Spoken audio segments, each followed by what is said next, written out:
दूसरा यूहन्ना।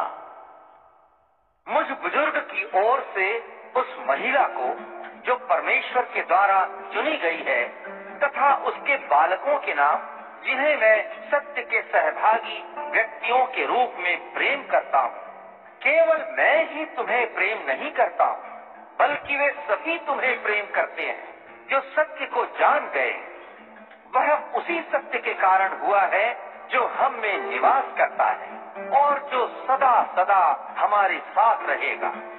परम पिता परमेश्वर की ओर से उसका अनुग्रह, दया और शांति सदा हमारे साथ रहेगी तथा परम पिता परमेश्वर के पुत्र यीशु मसीह की ओर से सत्य और प्रेम में हमारी स्थिति बनी रहेगी।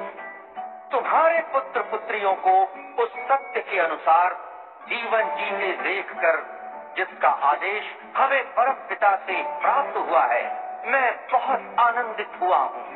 और अब हे महिला, मैं तुम्हें कोई नया आदेश नहीं बल्कि उसी आदेश को लिख रहा हूँ जिसे हमने अनादि काल से पाया है। हमें परस्पर प्रेम करना चाहिए।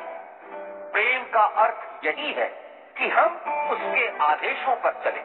यह वही आदेश है जिसे तुमने प्रारंभ से ही सुना है कि तुम्हें प्रेम पूर्वक जीना चाहिए।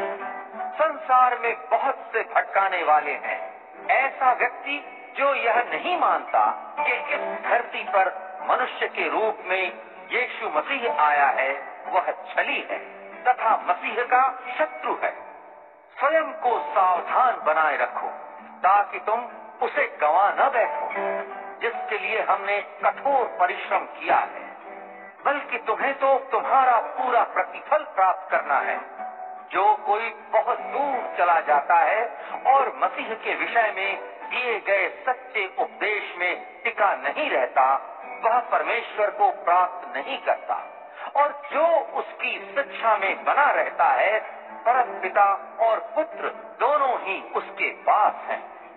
यदि कोई तुम्हारे पास आकर इस उपदेश को नहीं देता है, तो अपने घर उसका आदर सत्कार मत करो तथा उसके स्वागत में नमस्कार भी मत करो, क्योंकि जो ऐसे व्यक्ति का सत्कार करता है वह उसके बुरे कामों में भागीदार बनता है।